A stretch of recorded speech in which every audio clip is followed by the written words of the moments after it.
Internally आमका था। आप मुझे बताएंगे, मध्य प्रदेश में लगातार देखने को मिलता है मानवीय आपदाएं की घटनाएं देखने को मिलती है। वायरलेस कम्युनिकेशन मानवीय आपदाओं की घटनाओं को रोक सकता है और कैसे? तो आपका जो एक्सपीरियंस है वो प्रशासन में कैसे काम आ सकता है? मणिपुर में एक महिला ने लंबे समय तक अपस्पा को हटाने के लिए संघर्ष किया। क्या नाम था उस महिला का? अभी सेना में भर्ती के लिए अग्निवीर योजना शुरू की गई है कुछ सालों पहले। आपको क्या लगता है कि उसमें जो कॉज बता रहे हैं विपक्ष की, इस कारण से इसमें ये कमियां हैं, सही है या गलत है? अगर मैं आती हूँ ग्वालियर तो आप अपने हाथ से बना हुआ सब सर्वश्रेष्ठ भोजन क्या खिलाएंगे?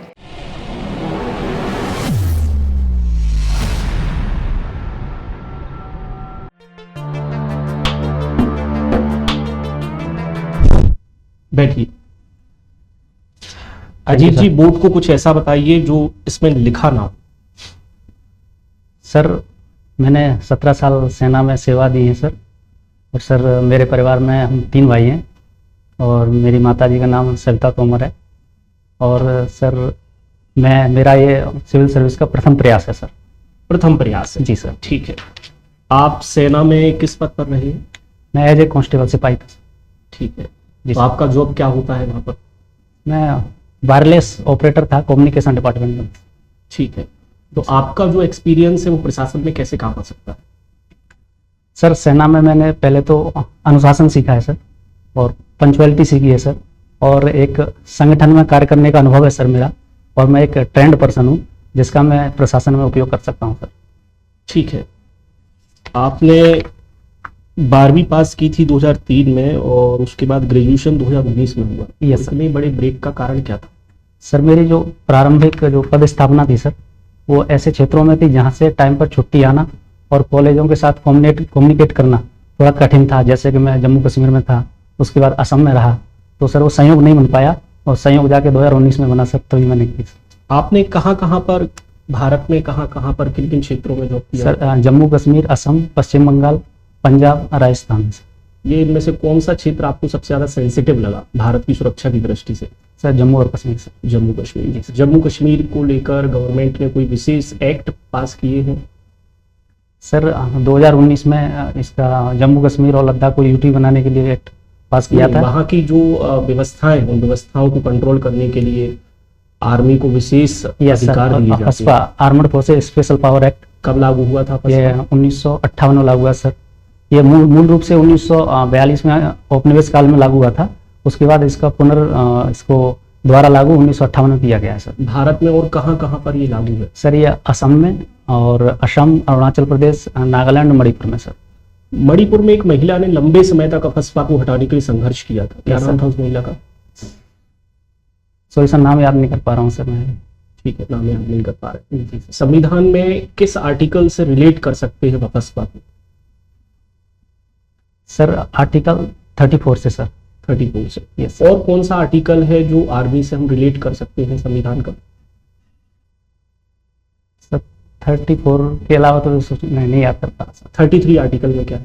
33 आर्टिकल में जो आर्मर्ड फोर्सेस के जो पर्सन्स हैं उनके मौलिक अधिकारों को सीमित करता है सर। क्या कारण होते हैं कि जो आर्मी वाले होते हैं इनके फंडामेंटल राइट को सीमित किया जाता है? सर, इसमें जो म्यूटिनी की संभावना होती है, जो कि सेना विद्रोह न कर दे, और सेना से जो जानकारियां हैं वो सेंसिटिव होती हैं, तो संभावना रहती है कोई मीडिया में जाके ऐसी कोई जानकारी को रिवील ना कर दें जो कि सुरक्षा की दृष्टि से। विशेष रूप से किस राइट्स को सीमित कर दिया जाता है आर्मी के लिए? विशेषकर अभिव्यक्ति की स्वतंत्रता सर। अभिव्यक्ति की स्वतंत्रता या पूरा आर्टिकल 19? पूरा आर्टिकल 19 तो नहीं सर, उसमें मुख्यतः यही है, अभिव्यक्ति स्वतंत्रता सर। ठीक है। आपकी हॉबी क्या है? कुकिंग करना? जी सर। और आप मुरैना क्षेत्र से हैं। यस। मुरैना के कुछ ऐसे खाद्य पदार्थ बताइए जो आप बहुत पसंद करते हो, कुछ विशेष, कुछ खास मुरैना में। Yes sir. जैसे कि सर, मुरैना की गजक प्रसिद्ध है सर, तो मैं उसे पसंद करता हूँ। और सर, हमारे यहाँ लोकल में मालपुआ भी बनते हैं सर मुरैना में, जो कि बहुत प्रसिद्ध हैं सर। और पोहा का भी कल्चर है सर हमारे यहाँ। गजक बनने का प्रोसेस क्या है? सर, गजक के लिए पहले गुड़ को पानी में बॉईल किया जाता है और हल्का सा घी डाला जाता है सर। फिर वो एक पेस्ट सा बन जाता है गुड़ का। फिर उसको खिंचाई, पेड़ पे एक कील में उसको करके खिंचाई की जाती है सर, काफ़ी खिंचाई की जाती है। जब वो एकदम गाढ़ा हो जाता है सर, फिर उसको तिल भूंजा जाता है सर। तिल में डाल के फिर उसको कूटा जाता है सर, हथौड़े के, लकड़ी के हथौड़े से। मुरैना की गजक को क्या जीआई टैग मिला हुआ है? जीआई टैग में सर। जीआई टैग मिला हुआ है? जी सर, जी सर। मध्य प्रदेश में और कौन कौन से प्रोडक्ट हैं जिनको जीआई टैग मिला है? सर खाद्य पदार्थों में देखें तो रतलामी सेब है सर, मुरैना की गजक हो गई।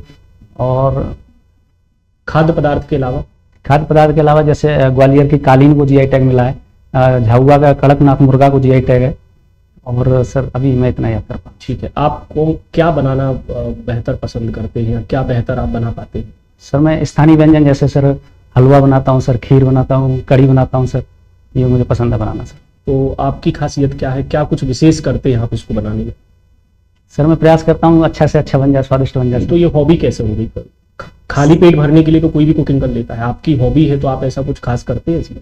सर मुझे खाना बनाना पसंद है और अच्छे से अच्छा बना जब भी मैं खाली समय होता है या फिर स्ट्रेस रिलीज करने के लिए।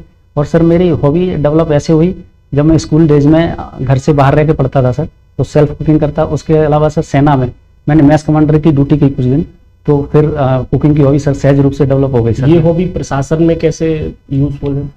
सर कुकिंग में सर हम एक प्रबंधन होता है सर, जैसे सभी अवयवों को सही समय पर और सही मात्रा में मिलाया जाए, तो इससे एक प्रबंधन का गुण डेवलप होता है। और सर जैसे हम खाना बनाते हैं, अच्छा खाना बन जाता है तो एक आत्मसंतुष्टि की भावना मिलती है सर। इसके अलावा सर गवर्नमेंट की योजना है, जैसे कि मिड डे मील योजना है, तो उसमें हाइजीन और उसकी खाने की गुणवत्ता को हम देख के उसका अच्छे से एनालिसिस कर सकते हैं सर। और जैसे कुपोषण की समस्या है तो उसमें भी पोषण पदार्थों की अच्छी जानकारी रहती है सर। ठीक है, मुरैना में कौन कौन सी समस्याएं आप देखते हैं? आपने कुपोषण की बात की, मुरैना में कुपोषण की समस्या, मुरैना में सेक्स रेशियो की जो समस्याएं हैं, इसके अलावा और क्या समस्याएं देखते हैं आप मुरैना? सर बेरोजगारी की समस्या है सर, और लॉ एंड ऑर्डर की भी कुछ हद तक समस्या है सर, और मृदा अपरदन की समस्या है सर। सेक्स रेशियो कितना है वहाँ का? सर 839 है 2011 की जनगणना के अनुसार सर। क्या कारण है इतना कम सेक्स रेशियो के? सर जो वहाँ की सोसाइटी है सर, एक तो कास्ट बेस्ड है सर, और कास्ट बेस्ड के चलते अग्रेशन है, तो वहाँ पे सर पुरुषों को एक बल के रूप में देखा जाता है सर। दूसरा दहेज प्रथा का भी कारण है सर, क्योंकि लड़कियों के ब्याह में अधिक दहेज देना पड़ता है। इसके अलावा सर जैसे कि मैंने बताया सुरक्षा का भी मामला है, तो लोग ज़्यादा सेंसिटिव रहते हैं कि कन्याओं की सुरक्षा के लिए, तो ये सर कुछ कारण है जिससे कि सेक्स रेशियो कम है सर। प्रशासनिक अधिकारी के रूप में आप सेक्स रेशियो को बढ़ाने के लिए क्या प्रयास कर सकते हैं? सर इसके लिए एक तो जो एक्ट बनाए गए हैं सर, जैसे प्रसव पूर्व जांच अधिनियम 1994 सर, उसका सही क्रियान्वयन करना, और सर एक संज्ञानात्मक प्रयास भी करने होंगे, समाज में बताना होगा कि ये इलीगल तो है ही, अनैतिक भी है। और सर जो कन्या हैं उनके उनकी जो उपलब्धियां हैं सर, उनको प्रमोट करना, जैसे अभी निधि बंसल IAS बनी है मुरैना की, तो उनको प्रमोट करने से लोगों के मनोवृत्ति में परिवर्तन होगा सर। तो ये प्रयास आप किया दहेज की भी बात कर रहे थे कि इससे एक पक्ष दहेज का भी जुड़ा है। Yes, sir. दहेज की रोकथाम के लिए गवर्नमेंट ने कौन कौन से एक्ट बनाए? सर दहेज निषेध एक्ट 1961 बनाया सर, और एक्ट तो दहेज का वही है सर। और महिला सशक्तिकरण के लिए, महिलाओं को और बेहतर बनाने के लिए गवर्नमेंट ने क्या क्या प्रयास किए? सर गवर्नमेंट ने योजना, जैसे स्वास्थ्य के क्षेत्र में योजनाएं चलाई हैं सर। मैं योजनाएं नहीं, मैं लॉ की बात कर रहा हूँ, कानून की बात। सर एक कोई एक्ट बनाए? यस सर, एक तो दहेज निषेध एक्ट हो गया, और सर सती प्रथा निषेध एक्ट 1987 हो गया, और बाल विवाह निषेध अधिनियम 2006। ठीक है। और अभी लोकसभा और विधानसभा के सीटों का जो आरक्षण विधेयक है, नारी शक्ति वो पूरा नाम। मातृत्व लाभ अधिनियम के बारे में क्या जानते हैं? मातृत्व लाभ अधिनियम 2017 सर, वो प्रावधान करता है कि जो महिलाएं हैं जो जॉब में हैं, उनको जब प्रसव समय होता है उसमें 24 सप्ताह शायद कर दिया है, तो उनको छुट्टी दी जाएगी। 24 सप्ताह 20 से 24 या 26 सर, श्योर नहीं, 24 या 26 सर। चलिए ठीक है जी सर। अजीत जी, Yes. अपने नाम का अर्थ मुझे बताइए आप। सर अजीत का अर्थ होता है जिसको जीता ना जा सके। अच्छा, मध्य प्रदेश में Yes. इस नाम से कोई राजा रहे हैं किसी भी वंश में? सर बघेल रियासत में राजा अजीत सिंह रहे हैं सर। Very good. सर ने आपसे अप्सपा पर एक सवाल किया था, और अप्सपा को लेके विवाद होते रहे हैं। जी सर। आरोप लगाते हैं कि इसका मिसयूज होता है, क्योंकि उनको ज़्यादा स्वतंत्रता मिलती है तो आर्मी मैन जो सैनिक है उसका मिसयूज करते हैं। Yes sir. क्या ये सही है? आपको क्या लगता है, आपका अनुभव?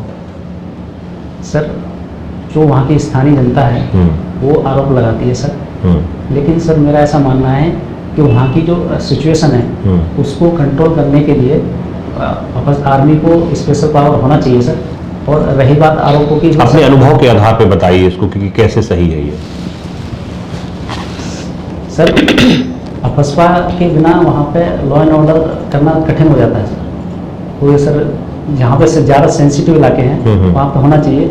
हालांकि अभी हमारे गृह मंत्री जी ने कहा है कि हम धीरे धीरे रिवील करेंगे, इसको हटाएंगे। तो वहाँ पे जैसे अभी जम्मू कश्मीर में बहुत दिनों से कोई बहुत बड़े उपद्रव या मिलिटेंसी नहीं देख रहे होंगे, कमी आ रही है, तो इसको धीरे धीरे हटाया जा सकता है। अच्छा, जम्मू कश्मीर आतंकवाद से प्रभावित क्षेत्र रहा है, अब धीरे धीरे उसमें कमी आ रही है। आर्मी स्तर पर इस समस्या के समाधान के लिए पहले से ही कोई प्रयास किए जाते रहे हैं क्या? Yes sir. जो लोकल जनता है सर, उनके साथ सहयोग बढ़ाने के लिए और उनमें विश्वास पैदा करने के लिए सर सद्भावना चलाई गई थी योजना 1998 में, जिसके तहत आर्मी स्कूल बनाती है, हेल्थ सर्विसेज प्रोवाइड करती है, रोजगार के साधन उपलब्ध कराती है। तो ये एक अच्छा प्रयास था। और इससे व्यक्तिगत आपका क्या योगदान रहा? कभी कुछ काम करने का मौका मिला क्या इस कार्यक्रम के तहत? सर मेरी जब पद स्थापना थी जम्मू कश्मीर में, तो सर मैं था जो आरआर में था, जिसका मुख्य काम होता है आतंकवादी विरोधी गतिविधियां रोकने में। तो सर मैं डायरेक्टली इस योजना से मैं इन्वॉल्व नहीं रहा सर। अच्छा, अभी सेना में भर्ती के लिए अग्निवीर योजना शुरू की गई है कुछ सालों पहले। इसको लेकर तो अभी भी विरोध कर रहा है, विपक्ष कर रहा है। ये आपको क्या लगता है कि उसमें जो कॉज बता रहे हैं विपक्ष की, इस कारण से इसमें ये कमियां हैं, यस सर, सही है या गलत है? सर इसको हमको दो पक्षों में देखना पड़ेगा सर। पॉजिटिव पक्ष ये है, और जिस मंशा से सरकार लाई थी सर, कि सेना में औसत आयु कम करने की आवश्यकता थी सर। जैसे अभी वर्तमान में 32 वर्ष है, और हम देखें तो अमेरिका में 23 ईयर्स है सर। तो एक ये, और दूसरा सर रोजगार उपलब्ध कराना।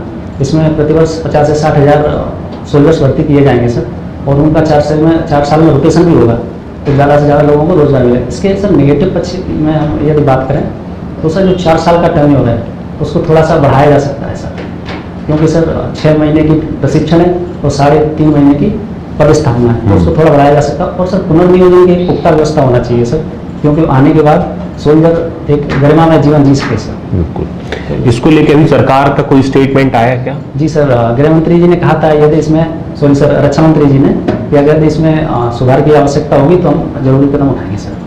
अच्छा, मतलब वो ये मानते हैं कि इसमें कुछ कमियां हैं? यस सर, सुधार की संभावना हमेशा रहती है सर। बिल्कुल। पोरसा से आप बिलोंग करते हैं, पोरसा मुरैना की जिले की तहसील है।